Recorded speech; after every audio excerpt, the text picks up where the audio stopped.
नमस्कार. हितगुजमध्ये आपले मनापासून स्वागत आहे.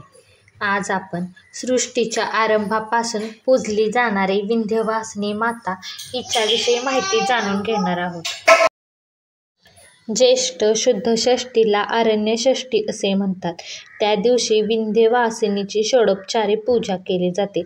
ही विंध्यवासिनी माता म्हणजेच उमा, पार्वती, चंडी, काली यांचेच रूप आहे. ती आदिमाता आहे. तिला दुर्गा म्हणून ओळखले जाते. दुर्गेचे गुणवर्णन करणारा 700 श्लोकांचा जो ग्रंथ आहे त्याला दुर्गा सप्तशती असे म्हणतात. या दिवशी दुर्गा सप्तशतीचा पाठही केला जातो. आता आपण पाहूया आरण्यषष्ठी पौराणिक कथा. महाभारतात एक कथा सांगितली जाते. वसुदेव देवकीच्या 8व्या पुत्राला मारण्यासाठी कंस कारागृहात येतो. त्यावेळी वसुदेवाने आधीच कृष्णाला यमुनेपार नेऊन नंदबाबाच्या हवाली केलेले असल्यामुळे देवकीच्या कुशीत मुलगी बाळ असते. ती मुलगी असून सुद्धा ती केवळ 8वी आहे म्हणून कंस तिला भिंतीवर आपटून मारण्यासाठी उचलतो आणि तो तसे करण्याआधीच ती त्याच्या हातातून निसटून आकाशात जाते. हे जे आदिमायेचे रूप आहे तीच म्हणजे विंध्यवासिनी दुर्गा माता. कंसाच्या हातून निसटून गेल्यावर दुर्गा मातेने गंगेच्या तीरावर असलेल्या विंध्य पर्वतातील दाट अरण्याच्या ठिकाणी आपले वसतिस्थान केले, म्हणून या तिथीला आरण्यषष्ठी असे म्हणत असावेत.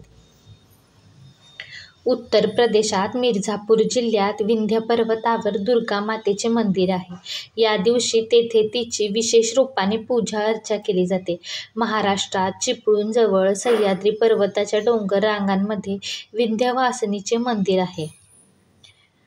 देवीच्या 51 शक्तिपीठांपैकी एक शक्तिपीठ म्हणून विंध्यवासिनी मंदिराची ख्याती आहे.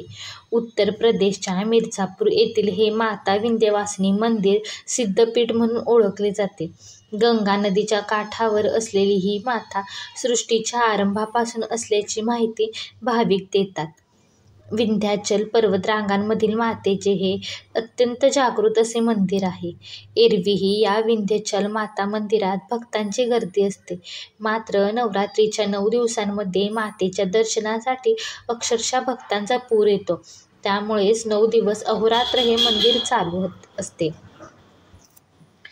मिर्झापूर येथील या माता विंध्यवासिनी मंदिराची कीर्ती सर्वदूर आहे. या ठिकाणी साधना आणि उपासना केल्याने सर्व इच्छा पूर्ण होतात. शिवाय तप आणि ध्यानधारणा केल्यावर सिद्धी प्राप्त होतात असा भक्तांचा विश्वास आहे. म्हणूनच या मंदिराला सिद्धपीठ मानले जाते. चैत्र आणि शारदीय नवरात्रीच्या काळात मातेचे दर्शन घेणे पवित्र मानले जाते. त्यामुळेच लाखो भक्त दररोज मा विंध्यवासिनीच्या दर्शनासाठी येत आहेत. आता आपण पाहूया माता विंध्यवासिनीचा महिमा. अनेक पौराणिक ग्रंथांमध्ये सांगितलं आहे. दुर्गा सप्तशती आणि मार्कंडेय पुराणातही मातेच्या पराक्रमाचा उल्लेख आहे. माता विंध्यवासिनीने महिषासूर या राक्षसाचा वध करण्यासाठी अवतार घेतला होता. विंध्य पर्वतावर राहत असलेल्या मधु आणि कैटभ नावाच्या राक्षसांना विंध्यवासिनी मातेने मारले. त्यानंतर ही माता विंध्यवासिनी विविध रूपात भक्तांच्या मदतीला गेल्याच्या आख्यायिका सांगण्यात येतात.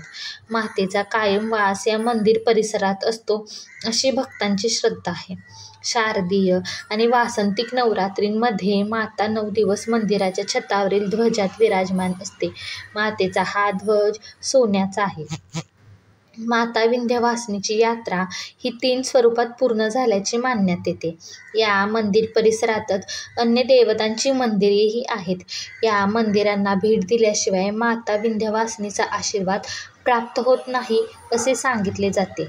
माता विंध्यवासिनी मंदिराच्या 3 किलोमीटर परिसरात 3 मंदिरे आहेत. त्यामध्ये कालिकोह माता मंदिर म्हणजेच मा कालीचे मंदिर, अष्टभुजा देवी मंदिर यांचा समावेश आहे. या 3 मंदिरात गेल्यावरच विंध्यवासिनी देवीची यात्रा पूर्ण होते असे मानले जाते. माता विंध्यवासिनीची मूर्ती अत्यंत देखणी आहे.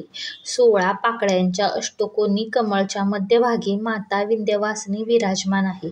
या मातेची पूजा करायची असेल तर स्नान करूनच भक्तांना मंदिराच्या गाभाऱ्यात जाता येते. देवीला बोललेला नवस पूर्ण झाल्यावर भक्त देवीला पिठाच्या पुऱ्या अर्पण करतात. पहाटे 4 पासून मंदिरामध्ये पूजा सुरू होतात. भक्तांची वाढती गर्दी पाहता रात्री 12 पर्यंतही मंदिराचे दरवाजे उघडे असतात. नवरात्रीमध्ये भक्तांची गर्दी कितीही असली तरी मातेला दिवसातून 4 वेळा वेगळा वेगळा शृंगार करण्यात येतो. विंध्यवासिनी देवीचा महिमा धर्मराज युधिष्ठिर यांनीही गायला आहे. विंध्यचैव नाव श्रेष्ठे तव स्थानाहि शाश्वतम, म्हणजेच पर्वतांमध्ये सची देवी सरस्वती अष्टभुजाच्या रूपात विराजमान आहे. वनवासाच्या काळात या माता विंध्यवासिनी, माता काली आणि माता सरस्वती यांचे दर्शन घेण्यासाठी प्रभू रामही आल्याची माहिती आहे. याच ठिकाणी दोन्ही बंधूंनी तपसाधना केली होती. माता सीतेने येथे 3ही मातांची आराधना करून देवीला प्रसन्न केल्याची आख्यायिका सांगण्यात येते. शक्तिपीठ विंध्याचल धाम येथे नवरात्रीच्या काळात मातेच्या दर्शनासाठी येणाऱ्यांची संख्या लाखाच्या घरात पोहोचली आहे. देवी दर्शनाचा हा त्रिकोण पूर्ण केल्यावर भाविकांचे सर्व संकट दूर होऊन त्यांना सुख प्राप्त होते, अशी भक्तांची भावना आहे. आता आपण पाहूया संतती प्राप्तीसाठी केले जाते ते अरण्यषष्ठीचे व्रत. प्रचलित मान्यतेनुसार जे लोक अरण्यषष्ठीच्या व्रताचे पालन करतात त्यांना संतती प्राप्त होते. वास्तविक जून महिन्यात पावसाळा ऋतूची सुरुवात होते आणि ठिकठिकाणी झाडे झुडपे वाढून अरण्य निर्माण होते. अरण्यषष्ठी हा निसर्गाचा सण आहे. अरण्यषष्ठी साजरी करताना स्त्रिया उपवास करतात आणि जंगलात किंवा कदंब वृक्षाखाली पूजा करतात. या दिवशी षष्ठी तिथीला विंध्यवासिनी देवीची पूजा केली जाते आणि नैवेद्य दिला जातो. महिला सहसा दिवसभर फक्त फळे खातात. काही भागात स्त्रिया या विधीचा भाग म्हणून मनगटावर धागा बांधतात. या दिवशी केल्या जाणाऱ्या प्रार्थनांमध्ये ऋग्वेदांमधील अरण्य सूक्तमचे पठण समाविष्ट आहे. भारताच्या काही पश्चिम भागात षष्ठी देवींसोबत संबंधित सर्व पूजा आणि विधी प्रजनन विधीशी संबंधित आहेत, ज्याचा उद्देश संतती प्राप्तीचा आशीर्वाद प्राप्त करणे आहे.